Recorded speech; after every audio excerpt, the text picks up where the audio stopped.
I mean, I see all these poses where I keep seeing all these poses that they're doing and all the little funny. Hey guys, are you seeing these poses in there? Do you like what I'm doing? And all this when they hit a shot. Guys, I'm not getting anything, guys. I guess I'll just start the show without a pose. So let's bring in our blueprint. We're going to start off with the build it segment. Yeah, we're going to go with wine and some bottle opener stuff to help your game in the build it segment. After that, it's a PSA, a putting service announcement. We're going to help your putting. In the middle of the show, I've got a great guest coming. You're not going to want to miss one of the longtime players on the PGA Tour. And in the bottom segment of the show, we've got Matrix, mental game, and as always, we close with time to rise. Are you ready? Because it's time to build here in the Golf Kingdom. And I'm going to pose my way out of this and just kind of mic drop and just... Welcome to the #1 golf variety show in the world. Are you ready to build your game? Here's your host, Rob Strano.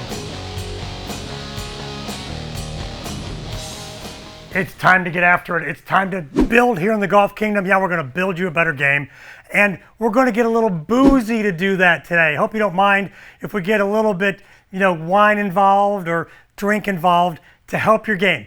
What is this thing? I bet you've got one of these laying around gathering dust in your garage. It's an old wooden wine rack. Yeah, one of those wine racks that just kind of goes like that and expands.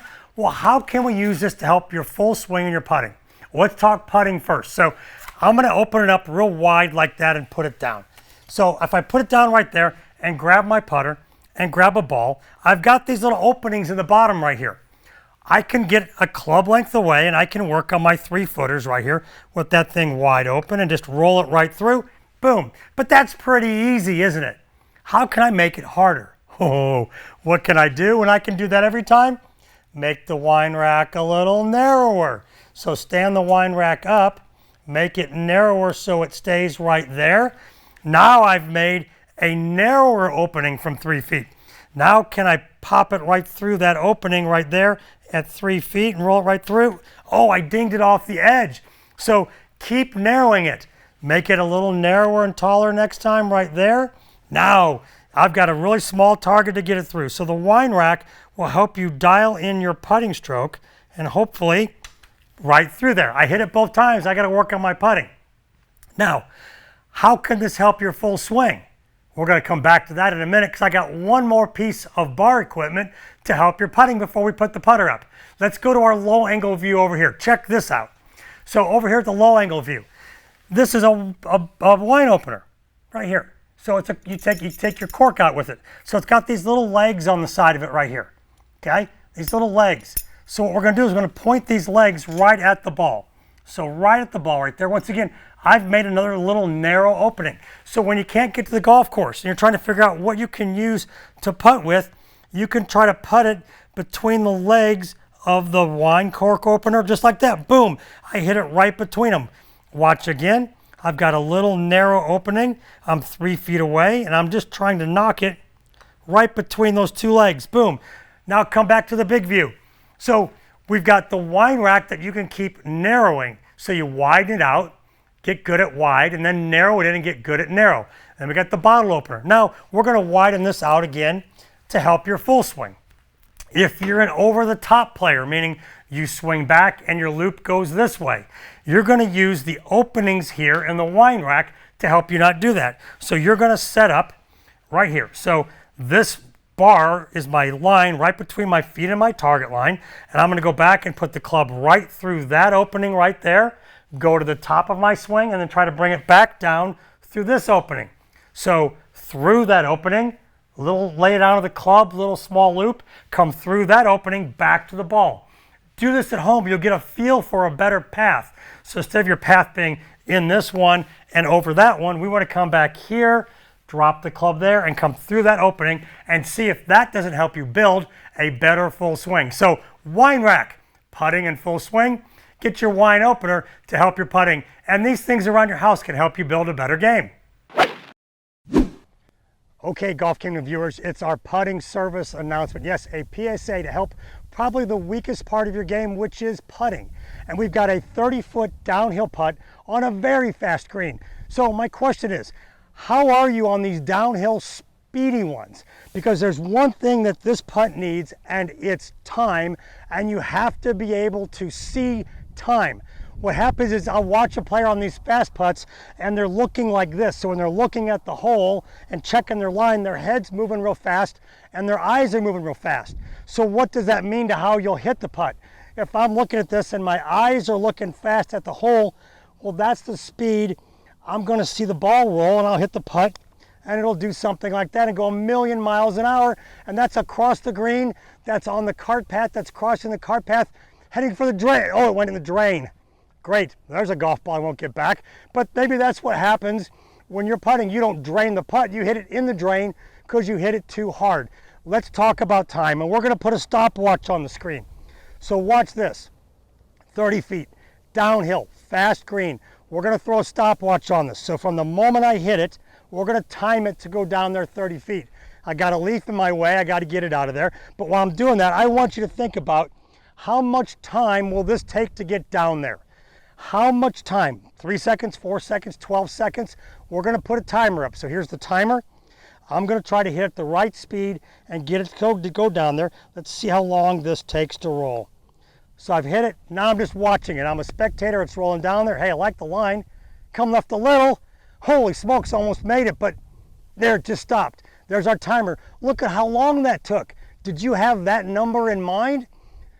That took a long time to roll 30 feet down this hill. So in your brain, put in your mind, this putt is going to take a long time to roll, and make the ball roll to the time. If it's going to take 10 seconds in your mind, hit a 10-second long putt. If it's going to take 12, 5, whatever it is, putt to that time and see if you don't deal with these speedy downhillers a little better. Here's one thing I hear from a lot of players that they want, and it's a swing tip. It's a quick, simple swing tip. I've got one that'll help a lot of players out there. I want you to watch your video, and I want you to check the finish of your swing and see if this is a problem. Okay, here's the problem. When you swing through, I want you to notice, do you fillet your hands apart in the finish? See how my hands are apart? I see a lot of players that finish and their hands fillet apart right there. Then, do you swing through and hit yourself with the club coming through? If you hit yourself with the club in your finish, or your hands fillet apart, what are you doing? You're breaking your golf swing. Now, players will say to me, well, the finish, I've already hit the ball, it doesn't matter. Yeah, it does, because it's time. I'm the only coach I hear talking about time. In order for you to fillet your hands or hit yourself, you've had to start that process somewhere back, either at impact or before it. If I get you to not fillet your hands and keep your hands together, you know what happens? The club face calms down. If you don't hit yourself, usually you don't collapse at impact with your arms and hit yourself, and your tempo slows down and your impact cleans up. So check yourself and see if you're filleting your hands or hitting yourself. And if you are, keep your hands together and don't overbend your arms in your finish, and see if those shots get better. Now stay tuned. We'll be right back for more here in the Golf Kingdom.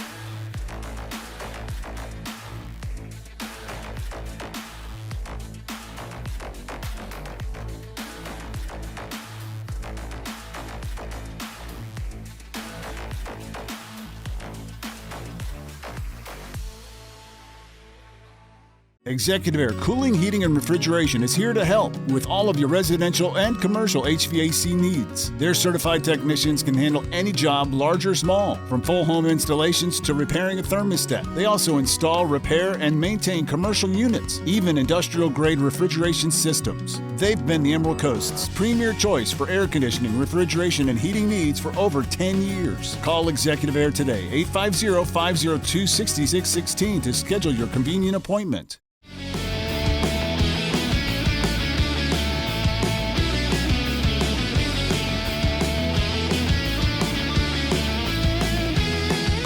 Welcome back to the Golf Kingdom, and I've got a super treat for you.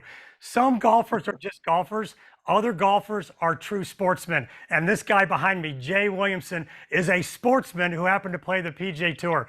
Over 175 cuts made on tour. The guy was out there a long time, storied career. He had, a career that a lot of us would have loved to have had out there, some great experiences. Jay, welcome to the Golf Kingdom. Great to have you. Thank you, Rob. It's great to see you. Gotcha. I've got a quick question for you. So you didn't grow up a golf guy. You grew up a hockey guy, went to Trinity College where you were just a super hockey player who happened to transition to golf. What was your best hockey moment at Trinity? Oh gosh, Rob, you're asking something that happened 30 years ago. I don't know if I remember anymore. I think just playing with a bunch of guys all kind of going after the same thing. I think the experience of being in the locker room with 20 other guys was something I'll never forget. And we won a couple championships, and I really enjoyed the experience. And actually, it probably helped me in my golf career more than I would actually recognize. And how would it help you in your golf career? That was my next question. You led me right to it. What's a way that one way that you use that in your golf career? Well, number one, we had some success. So success breeds success in other endeavors. I think just maybe the diligence that playing college athletics requires. It's not an easy thing. I didn't realize probably, and I didn't realize the commitment that playing college athletics at any level takes, which kind of aligns itself with the diligence that you have to try to make it as a professional golfer. That's awesome. Yeah, you've got to have that work ethic. And hockey, one of the greatest sports ever, it definitely trains you to do that. Interesting question. One time you told me that you figured out how to hit a long iron. And I always thought that was interesting. And I never thought to ask you, what did you figure out? Because that's the hardest club in the bag to hit. You know what? I probably figured out to listen to you more. And that's one of the things I probably would have won a few more times and made more cuts if I would have listened to you. I was pretty stubborn. Being an athlete, I tried to play golf athletically. And for some reason I always had the ability to hit the ball pretty solid. I think it was the more intricate part of the game that eluded me. I don't know. I always felt like I could hit the ball solidly, and hitting long irons was something that I was actually pretty good at. Other than making 3-footers, I could actually hit a 3-iron. Well, what's interesting, you mentioned making 3-footers, and you told me one time, if you had my putting stroke, you would have won a bunch on tour. And what's interesting for our viewers out there is Jay's a right-handed player putting left-handed. When you made the switch over to left-handed, what did you find initially that was the key thing that helped in your putting? I think, I go back and forth with lefty, although I've probably, Rob, as you know, I've tried every way to putt. When I putt left-handed, I will actually played hockey left-handed. But I think putting left-handed for me, all I was doing was trying to use my right hand, my right arm to make the stroke. And there's a lesson there, I think, a deeper lesson. But it's just one of those things. I didn't yip putts from the left side, and I did from the right. Although I think I've kind of figured that out, but it's such an easy thing, to figure out. I have way too much face rotation with my putter, and I think my shoulders work incorrectly. They work around instead of up and down. And that it just took me 56 years to really figure that out, I think. just 56 years. That's what golf. Just 56 years. It right. gives everybody eternal hope that they can keep going, and hopefully it just takes a few less years to figure it out. Now, and listen to your instructor. When your instructor has a good putting stroke, you should probably listen to him. well, thanks for that. I appreciate that. And on tour, one of your best rounds out there was a round you played with Tiger Woods at Riviera when you went toe-to-toe with him. Talk to us about that round for a minute. And then was there another round maybe you played, not with Tiger, but with someone else where you went, holy smokes, I am all that and a bag of chips and a large drink? Well, I think the Tiger Woods story is something that'll, it goes down, probably my top, maybe my top memory as an achievement. I'll never forget it. It happened. I think it was the Nissan Open at the time in LA at Riviera. And I'll never forget because it was Friday afternoon. I was looking at the computer and I noticed that his name was right below mine. And my first thought was, God, I hope I missed the cut, because if I make the cut, I'm probably going to be playing with him. And as a matter of fact, we did make the cut. We made the cut on the number. We played on Saturday. I remember making a 2-footer on the last hole to shoot 72. We both shot 72. My first thought was, well, I survived the day. Then my second thought very quickly was, oh my gosh, I've got to play with him again. And as a matter of fact, we did play again on Sunday, and somehow we both shot 64. And my remembrance of the round was walking up the hill at Riviera, getting into, where you sign your scorecard. And I was asking him to sign my glove and my hat and my shirt and my pin sheet. And he was probably thinking to himself, what is wrong with this guy? We both just shot 64 and went from like 30th to tied for 8th. So anyway, that was one of my best achievements on tour. Unfortunately, it wasn't a trophy, but it was a great weekend playing with Tiger Woods.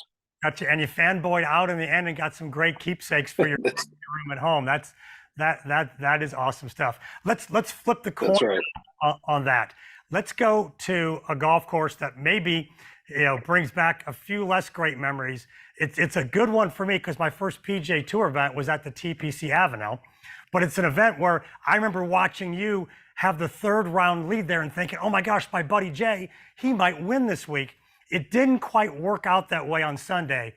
And sometimes that happens and it leads you to understand how to play better under the gun. What's something you took away from that day? That I needed to wear my visor because Titleist got all over me for not wearing a hat that day.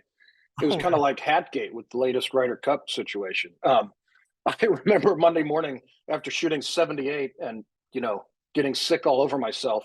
I remember the first call I got was from Mac Fritz wondering why I wasn't wearing my Titleist visor that week.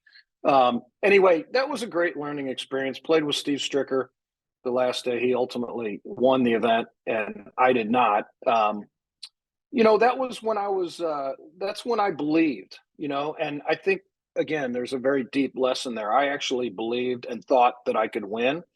And it just got to the point where the stress of the situation, I wasn't able to overcome it with my mechanics. And, it was a great learning experience. And unfortunately, I didn't learn enough because I never won.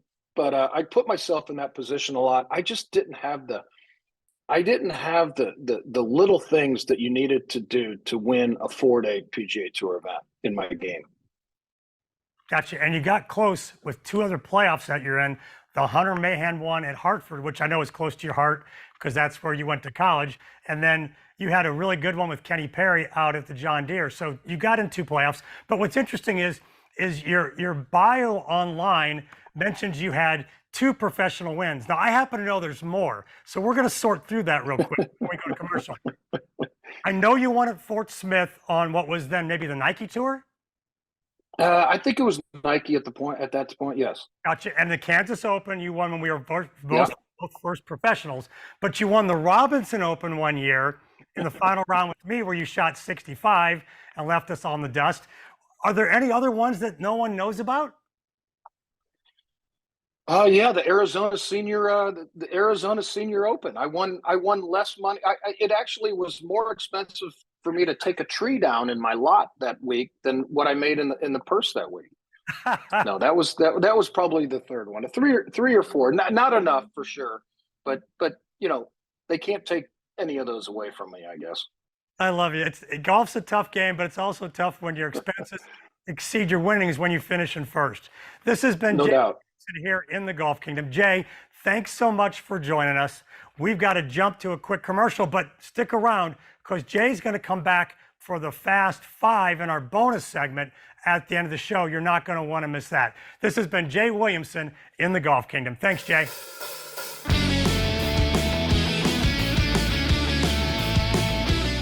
This is not about splitting hairs. It's more precise than that. It's knowing to 1/1000th of an inch that every layer of every chrome soft is manufactured precisely, which we confirm with proprietary 3D X-ray. Precision technology is not an industry standard, but it is ours. You can hope your ball performs consistently, or you can know it will with precision technology. Chrome Soft, better for the best, better for everyone.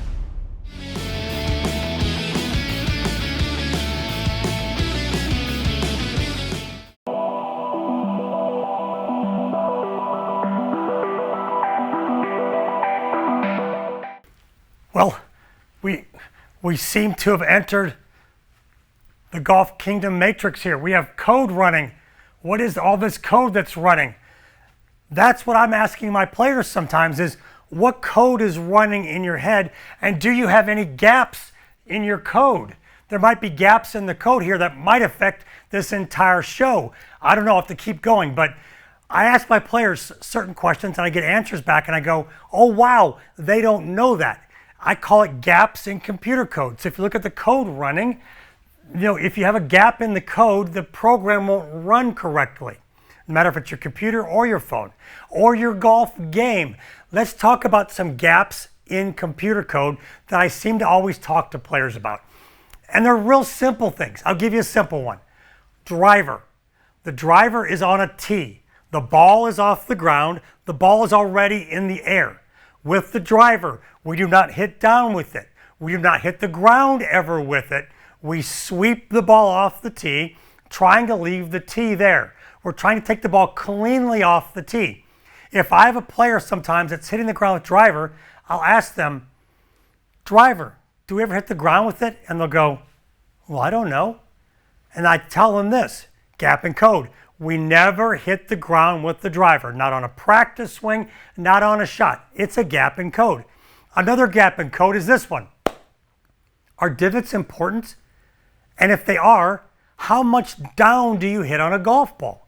So once again, gap in code, everybody goes, yeah, divots are important. I got to get a divot to compress it. Well, Tom Watson's won 8 or 9 major championships and still hasn't taken a divot. He just takes it cleanly off the turf. An angle of attack, I'll say, okay, 8-iron. How much do you hit down with an 8-iron in degrees? Is it 25, 35, 45? 0 would be level to the ground. How much down is an 8-iron? And I get answers that are like, yeah, you probably hit down 25 degrees. No, you don't. Gap in code. An 8-iron downstrike. It's a few degrees. It's 6, 7 degrees of downstrike. It can be as little as you want it depending on how cleanly you want to clip it off the turf. So that's a gap in code. So once again, a couple of things you got to ask yourself is there something I don't know? And if there is, ask your coach. Say, coach, I'm not sure about this, because it might simply just be a gap in code of things you don't understand. Simple things like trees, don't hit them. It's a gap in code if you're not thinking in the trees, don't hit a tree. If you're in a fairway bunker, don't hit the lip.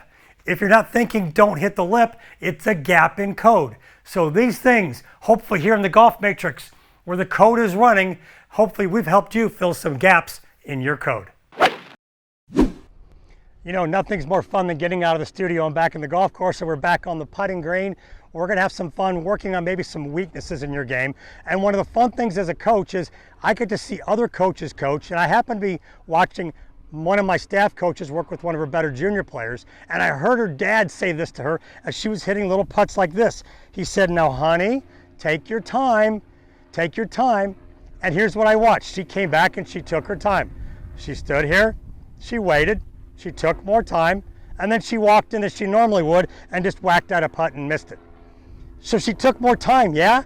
But in that time, you want to occupy that time with the right little things, which is what we had to train into her. So we talked to her about what do you do in that time. So I'm going to take you through what you would do in time and kind of give you some examples of how a tour player thinks and processes, because I always say there's a lot of mental work that goes into hitting a good putt and making a putt. So once I've gotten my read, whether you aim point it like I do, I walk up, get my aim point read, it's about a 1.5. So it's 1.5, there's my read, my aim point's right there, okay, that's good. Or you walk around, once you've got your read, I use the line on the ball, I'd put the line on the ball down. Now I go into the mental work or the time-taking part of the putt. I get here and I get in what I call runner position. I'm like this looking at the putt.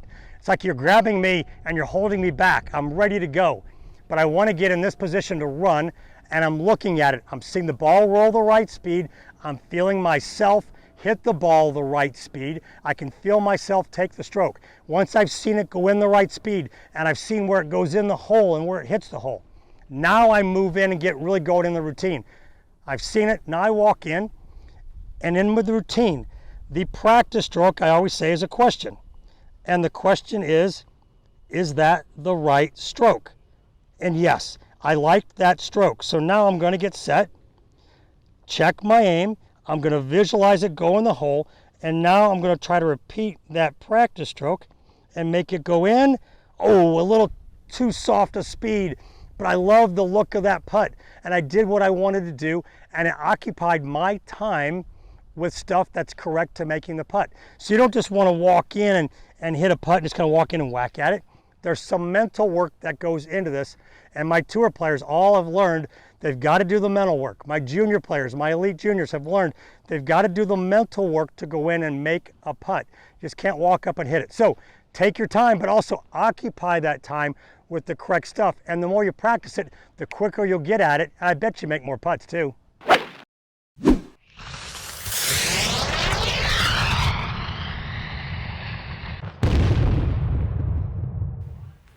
Well, we started off the show with poses, and I've got my social media pose here for our Time to Rise segment. Yeah, Time to Rise. I got a slide I want you to look at. Check this out, because it's always something that helps golf but helps life. Check out what this says. It says, you don't have to get ready if you stay ready. Interesting thought, because a lot of tour players, they go and take breaks, but they don't stay ready. They have to get ready to come back to playing. If I'm always ready, I never have to get ready. I remember being a player, I always tried to stay ready. I never felt like I wasn't ready going to an event. I was always working at staying ready and working at improving my game. Same thing if you've got a business meeting or a trip coming, whatever, be ready for it. Prepare. Make sure when you get there that you're good to go. I always say this about tour players. We like to be surprised, but we don't like surprises. We are always staying ready. We are ready for the first round. We're ready for practice rounds. Everything happens in a certain order. We are ready to hit the first tee shot. We're ready to make the last putt. Like I said, surprised is great. Happy birthday. Yay, I'm surprised.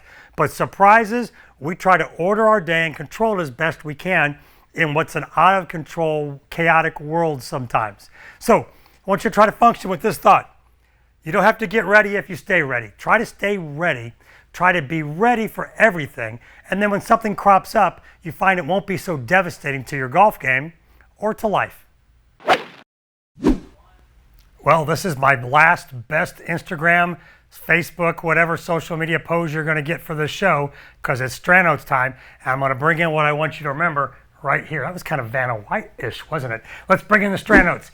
First thing I want you to remember from the putting service announcement is long putts take time. The ball doesn't roll fast, it rolls slow. Allow long putts to take time in your mind. Then I talked about don't break your swing, don't fillet your hands, don't bend your arms too much in the finish. All that happens before you hit the ball for you to do it in your finish. So don't break your golf swing. And then the last thing I talked about was take your time. But when you take your time, you have to fill that time with the right stuff. And I talked about some of the things that you should do in putting to take your time and get it right. Now, thank you for joining me in the Golf Kingdom, but for more of this, for past episodes, go out to our YouTube channel, subscribe, and watch all the shows there. And then if you want more of it, like on your regular TV, you can find us on Roku. All the shows are there too. Thank you again for joining me here in the Golf Kingdom.